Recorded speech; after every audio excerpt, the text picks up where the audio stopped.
Hello students, I am your tutor Manjeet Sembi and I shall be teaching the unit Planning Learning Activities. Planning is very essential in life. An organized planning always plays a vital role in the execution of any task or activity in our life. Proper planning is a prerequisite for successful accomplishment of any task or activity. When any teaching learning activity or instructional work is planned in an organized and systematic way and executed accordingly, it brings improvement in learner performance, thereby proving the efficiency and effectiveness of the teacher.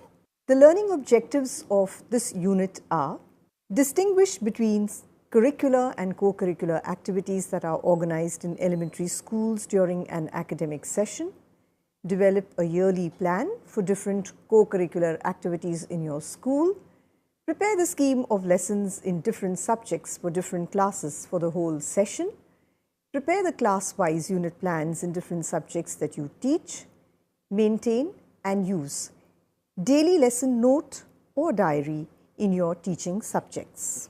As a teacher, you deal with the academic and instructional work in your institution. As a teacher, your main concern is teaching, conduct of examination, evaluation, remediation, etc.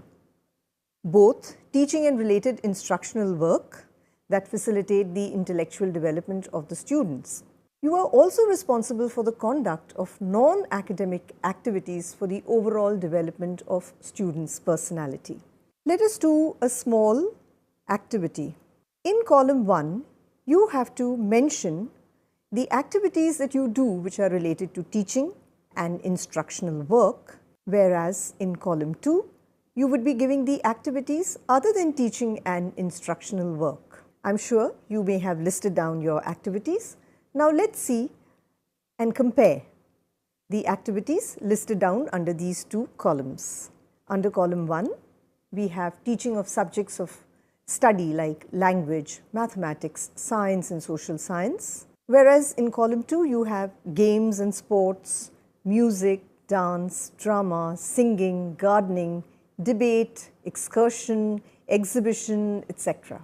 Under column 1, I'm sure you must have enlisted conduct of examinations, tests at different points in the time of the year, session or evaluation of learner performance, whereas under column 2 you may have said that the activities that you have organized like games, sports, etc. are not compulsory and students choose according to their ability and interest. Under column 1 you must have mentioned preparation of the progress card of the students, and under column 2 you may have mentioned the activities that you conduct are called co-curricular or co-scholastic activities. The activities under column 1 whereas are called curricular or scholastic activities. So you have enlisted curricular and co-curricular activities that you organize in the school. What is the difference between the curricular and co-curricular activities? The curricular activities or scholastic activities are compulsory for all students of the class. The co-curricular or the co-scholastic activities are not compulsory for all students of the class. The curricular or the scholastic activities are mostly confined to classroom lessons. The non-scholastic activities are organized outside the classroom lessons. There is a formal timetable which is followed for the curricular or scholastic activities, whereas co-curricular activities do not always follow a formal and rigid timetable. The curricular activities are always examined and graded at the end of the year. There is no examination like the academic subjects for the co-curricular or non-scholastic activities. So what is the relationship between the curricular and the co-curricular activities? Both the curricular and co-curricular activities are complementary to each other and they deserve equal weight and emphasis in the school curriculum. Earlier, the curricular activities were given more importance and all other activities were given very little importance In fact, they were considered as wasteful. Today, the co-curricular activities are given equal importance for the holistic development of students, as students can learn several skills and competencies from these activities in a real-life situation and in a joyful environment. Let us look at the example of activities like the physical activities. These could be outdoor and indoor games, sports, athletics, gardening. And what is it that they develop in the students? They develop sound physical health and fitness, develop health habits, and also facilitate normal growth and development of their body. Let's look at some activities that are good for civic development in the students. These would be activities like student self-government, a mock parliament or a court, running a cooperative store, or celebration of school festivals and other days of national importance. And what is it that they would develop among the students? Well, they would develop understanding of democratic way of life, duties, obligations and rights, and they would also acquire rich cultural experiences. So, we do need to plan both our curricular and co-curricular activities. They both complement and supplement each other and deserve equal weightage. So what are the considerations that you have to keep in mind while planning the co-curricular activities? Well, you have to keep in mind provision of time and space for the conduct of the activities, a judicious selection of the activities, provision of advice and feedback, and provision of motivation. Now let us look at each point in further detail. The judicious selection of activities. While organizing the co-curricular activities in the school, the activities should be reasonably large in number so that they cater to the interest and ability of most of the students. They should not impose an excess strain on the students because students are already strained with the academic and scholastic activities. These should be providing them with the necessary de-stressing and not excessive strain. These activities should be such that they would attract spontaneous participation of the students. They should be economical and within the limited resources of the school. These activities should not pose an additional financial burden on the school, and they should be in accordance with the student's interest and ability. Something that would appeal to the child where he would himself or herself want to learn it. Let us look at the next point, provision of time and space for conduct of the activities. All such activities are to be planned date-wise and month-wise for the whole session. So the school should be able to slate out time. Separate rooms may be allotted and used for conduct of the indoor activities. Activities like carom, chess, or any other activities that are conducted within the school premises. There may be certain activities like sports, swimming, camps for certain sports which may be conducted outside in the open space nearby in the school.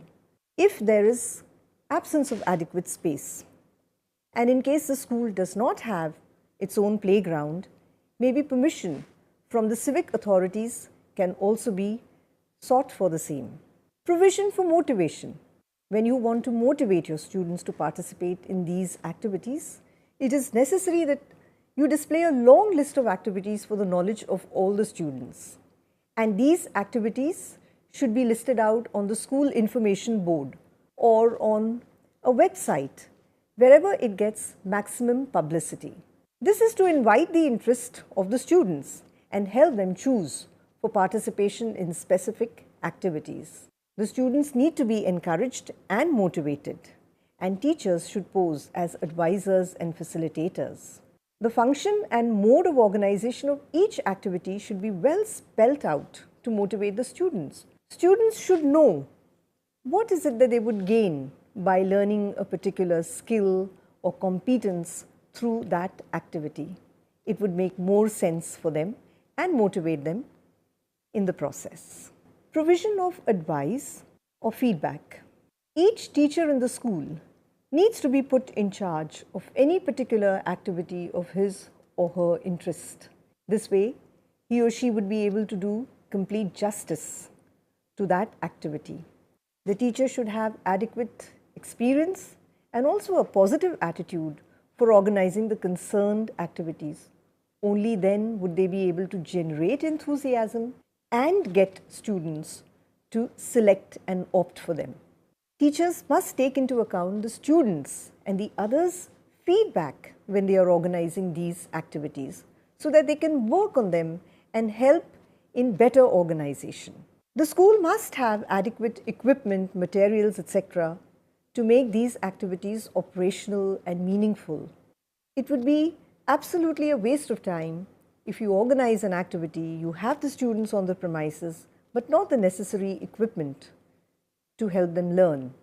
There should be mutual understanding among the teachers while advising the students on a particular issue or activity. Many a times, students may be confused or may not have clarity about an activity. At such times, the teachers should help by advising. Now let us move on. Just like the distribution of the co-curricular activities throughout the academic year, the teachers also have to prepare the distribution of the curricular provisions which are prescribed for the academic year.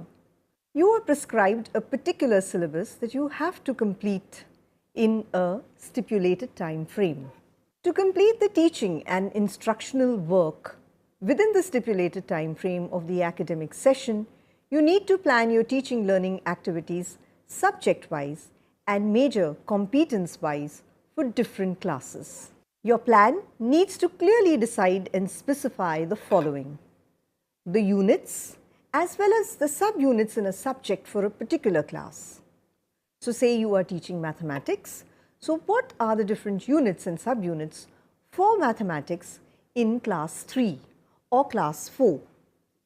The month and on which day or date it will be taught.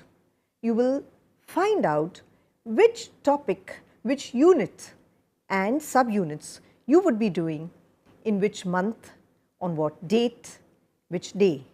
The instructional activity that is to be undertaken, on which date, day and in which month. Similarly, besides finding out, deciding on the units and subunits, you would also decide in what manner, what strategies you would be using to teach those units and subunits. Such planning of the curricular activities in a particular subject for a particular class in detail, thereby spreading it entirely over the week, month and the whole session, is referred to as the scheme of lessons. So, scheme of lessons are subject specific, they are class specific and they are also major competence specific. For example, in the subject of English, you would be saying in which class you are doing it and what are the competencies that you would be developing in the students: speaking, listening, writing, etc. Now the question that comes to our mind is, what is a syllabus and what is a scheme of lessons? So let us look at the difference between syllabus and scheme of lessons. The syllabus of a subject systematically prescribes the course contents to be taught, the course objectives, teaching methods, evaluation strategies and other related instructional work to be undertaken during the whole session. Whereas the scheme of lessons operationalize this process of teaching and instructional activities of the concerned subject and class during the whole session to accomplish the prescribed syllabus. What is the need and purpose of scheme of lessons? The main purpose of preparing the scheme of lessons is to facilitate timely and successful completion of teaching and learning of the prescribed course contents and the effective conduct of related instructional activities prescribed for the whole session.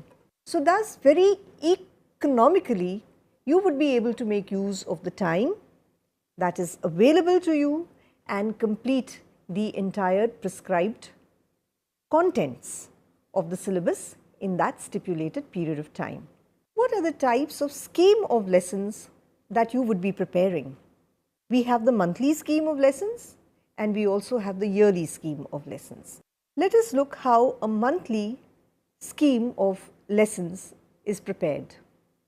It is prepared considering the number of working days that are available in a month, the number of periods that are devoted in a month to teaching and instructional activities of the subject concerned, apart from the other days that would be utilized for maybe a picnic or a field visit, etc. The content load and the importance of the prescribed units of the subject. So, how is the monthly scheme of lessons made? If we look at it stepwise, in the first step you study the syllabus and you enlist the units and the subunits of your subject. Then you determine the periods that you would require for each unit. You spread over the units to be taught sequentially and month-wise. Thus, you would be deciding in 1 month how much of content of your subject you would be teaching and on which day of a given month. This is a format. This is how a monthly scheme that you would prepare look like. So, in a particular month, what are the proposed units that you would be covering, the day and date, the number of periods you would require for every unit, and then at the end of the month, you would be making a note whether you completed what you had planned, and if not, the reasons why you could not complete it. Let's look at the yearly scheme of lessons. The yearly scheme of lessons is a composite scheme of the monthly scheme of lessons. How is the yearly scheme of lessons made? Now, you would be looking at the total number of periods which are available during the year, and then you would take out the total number of periods which are required to complete the teaching. You would also decide the quantum of the course contents. How many units and subunits the content has, what is the complexity, how much time you need to devote to the various units and subunits. You would now spread over the units to be taught sequentially, month-wise for the entire year. And that is how you would be preparing the yearly scheme of lessons. Let us once again look at the preparation of the scheme of lessons. You would look at the actual number of working days which are available week-wise, month-wise in the entire year. Then you would see the total number of required periods for teaching a particular subject, the total number of units which are prescribed in the syllabus of that subject, the total number of subunits that are to be covered under that unit. So, you would be looking at the unit-wise concept load. Once you have gathered this data, you would look at the number of working days in a month to be actually devoted to teaching, because again there would be some periods which would be allotted for teaching and some may be for learning. For example, in language, there would be some periods on the timetable where the teacher would be teaching and some periods that would be devoted for drill practice. Similarly for maths, some would be devoted for teaching while some for practice. There are certain subjects like language, mathematics, science that would be there on all the days of the timetable, whereas others would be there for just 2 days in the week. So, one has to see the total number of periods actually allotted for teaching a particular subject, and then the number of units identified to be taught month-wise. That's how you would be preparing your scheme of lessons for the entire year. Now let us move on to the unit. Contents of every subject are arranged and organized around topics that has a number of subtopics. The content which is specific to the subtopics are dealt with in each unit. Thus, a content unit represents a manageable chunk of content element. All the units together form a united and integrated whole of a meaningful and purposeful content, materials and experiences. For example, in science, if the topic is matter, the subtopics can be solids, liquids and gases. So, solids, liquids and gases are our units. And further, when you have more content under solids, liquids and gases, they become our sub-units. Thus, our sub-units would be that content of a subject that can be taught within 35 to 40 minutes of a class. Now, let us look at the characteristics of a unit. The contents of a unit are always organized around a central principle, process, problem, purpose or a central topic. For instance, you may have the units like mineral resource of India, forest resources of India, around the topic of natural resources of India. You could have a topic on rights and duties of citizens and then a number of units that would be describing about the rights and duties of the citizens. The second characteristic is a unit consists of well integrated, meaningful wholes which are capable of providing useful learning experiences for achieving the desired teaching learning objectives. Now, if your learning objective is to develop the skill of computation, then the unit should have that content which would help develop the skill of computation in the students. Similarly, if it would be developing the skill of observation, then the unit should have certain experiments that are being performed, or maybe another kind of an activity which requires the students to develop their skill of observation. So, your units should be capable of achieving certain very well defined teaching learning objectives. And the third characteristic says that a unit should represent a whole and complete subdivision of the contents of a syllabus, which are useful, complete and meaningful to provide rich educational experience. So, learners, in our class today, we have looked at the difference between curricular and co-curricular activities, difference between syllabus and scheme of lessons. We've also looked at monthly and yearly schemes, scheme of lessons and unit and characteristics of a unit. Thank you, dear learners, and we shall meet again in our next class.